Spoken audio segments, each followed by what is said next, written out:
E nós voltamos com outras informações sobre os atentados em Paris. Existem os números preliminares de que pelo menos 60 pessoas morreram em uma série de ataques na capital francesa. São números preliminares. Agora há pouquinho a rede americana CNN baixou o número para 43, ou seja, os eventos ainda estão acontecendo, são números preliminares, mas entre 40 e 60 mortos é o que se fala nesse momento. Foram pelo menos 6 tiroteios com fuzis e 3 explosões de bombas. A gente vai mostrar para você um pouquinho de um resumo de como tudo aconteceu. O primeiro ataque aconteceu em um restaurante cambojano que fica em uma região de bares e atrações noturnas. Minutos depois, houve um segundo tiroteio no Centro de Artes Bataclan, onde pelo menos 15 pessoas morreram. Pelo menos 60 pessoas são mantidas reféns no local. Mais tarde, 3 explosões foram registradas perto do Stade de France, no bairro de Saint-Denis, onde acontecia um amistoso entre as seleções da França e da Alemanha. Em um vídeo colocado na internet, é possível ouvir o estouro de dentro do estádio. Outras imagens mostram pessoas correndo até o local para prestar socorro. As bombas deixaram ao menos 3 mortos. O presidente francês, François Hollande, assistia à partida e foi tirado às pressas do local. A torcida continuou dentro do estádio até o final do jogo. Mais cedo, o hotel onde a seleção alemã está hospedada foi esvaziado por causa de uma ameaça de bomba. A motivação dos ataques ainda não está clara. O restaurante onde houve o primeiro atentado é o Le Carillon, que fica no mesmo bairro da revista Charlie Hebdo. A revista satírica foi alvo de um atentado terrorista em janeiro deste ano. E olha, com a gente agora por telefone está o ex-embaixador em Washington, Rubens Barbosa. Boa noite, embaixador. Sou Amanda Klein, o Mauro Taliaferri também está aqui ao meu lado. Muito obrigada por nos atender, por falar conosco numa noite de terrorismo em Paris. Boa noite, obrigado. Embaixador, como um ataque como este pode abalar a França e também o resto do mundo ocidental, influenciar a postura desse país em relação ao combate aos grupos terroristas? Quais são as suas primeiras impressões, suas primeiras reflexões diante da magnitude dessa noite de terror na França? A primeira impressão é de perplexidade, né, de choque com a violência, né, e a multiplicidade de ações, né, claramente coordenadas, né?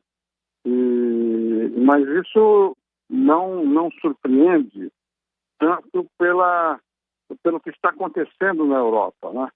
Não só a questão dos imigrantes, mas a gente não tem informação ainda, que está muito cedo para a gente especular, mas é possível que esses atentados estejam ligados com o fato da França sediar daqui a 2 semanas uma grande conferência internacional sobre o clima, onde está prevista a chegada de muitos chefes de Estado.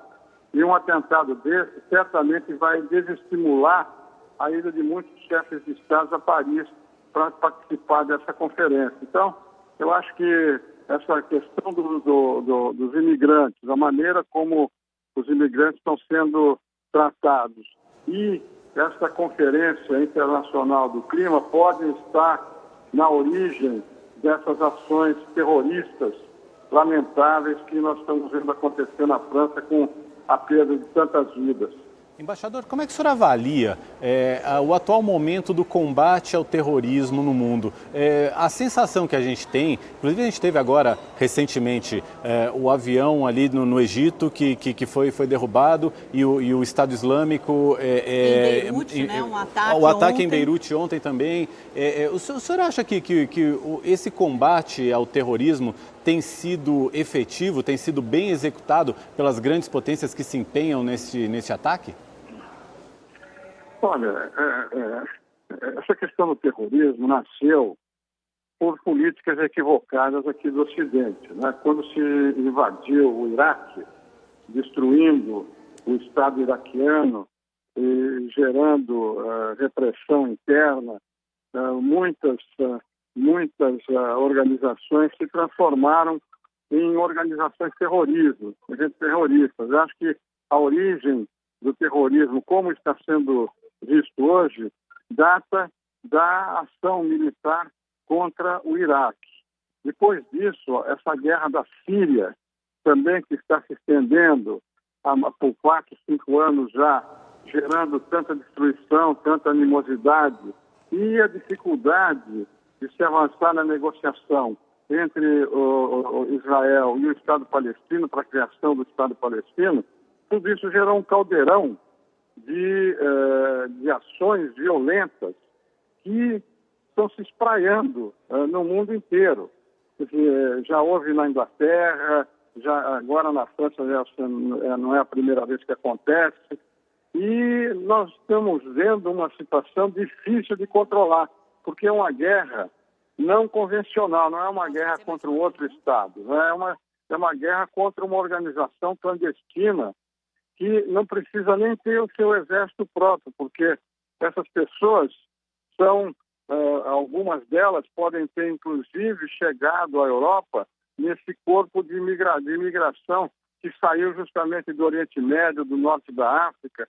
Então é muito difícil, por mais eficientes que os serviços de inteligência americanos, europeus sejam, é muito difícil você identificar todos os indícios de um ataque. Lá nos Estados Unidos, o ataque às 2 torres, né, que gerou tantas mortes e a destruição, foi por um primeiro ataque terrorista em grande escala, não foi detectado pelas autoridades americanas. Então, isso vai se repetir enquanto houver esses focos de guerras localizadas. Com essas 3 que eu mencionei, sobretudo a questão da Síria agora e a instabilidade lá no Oriente Médio entre a Palestina e Israel. Mas com certeza todas essas questões, desculpe interrompê-lo, mas são questões de longo prazo, mas não é muito preocupante, o senhor mesmo mencionou, né, quer dizer, 2 semanas antes da Conferência de Clima em Paris, às vésperas do encontro da cúpula do G20 na Turquia, que acontece amanhã, inclusive com a presença do presidente americano Barack Obama, os serviços de segurança estão reforçados, estão monitorando Paris, inclusive desde janeiro dos ataques do Charlie Hebdo. Não é preocupante que esses serviços de segurança não tenham sido capazes de detectar um ataque dessa magnitude que claramente foi coordenado por múltiplas forças? Isso, o que você está dizendo, reforça o que eu estava tentando dizer. Quer dizer, é muito difícil você ter uma visão antecipada dessa ação coordenada, porque em muitos casos, e sobretudo agora com essa questão desse êxodo, não é, da imigração na Europa, certamente elementos terroristas estão infiltrados nesses grupos e vão passar a atuar nesses países todos.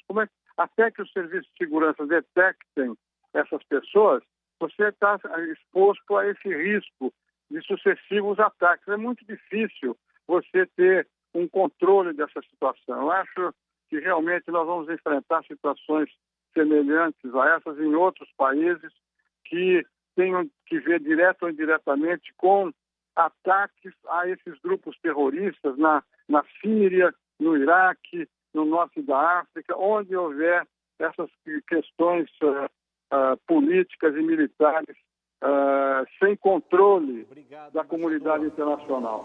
Muito obrigado, embaixador. A gente agradece muito a participação do embaixador Rubens Barbosa, que fez uma análise aqui com a gente. E a gente tem uma informação agora de última hora, Amanda, sobre os sequestros no Bataclan. As informações das agências americanas, das agências francesas, são de que esse sequestro chegou ao fim, se encerrou com a morte de 2 terroristas na casa de espetáculos Bataclan. Então, a informação de que havia um cerco à casa, pelo menos 100 pessoas eram mantidas reféns, segundo informações preliminares. A polícia invadiu essa famosa casa de espetáculos em Paris, conseguiu colocar fim ao sequestro com a morte dos 2 terroristas que invadiram esse centro de artes e conseguiram matar pelo menos 20 a 25 pessoas, segundo informações também de outros reféns que estavam lá dentro. E vamos voltar a Paris ao vivo com o correspondente Marcos Clementino.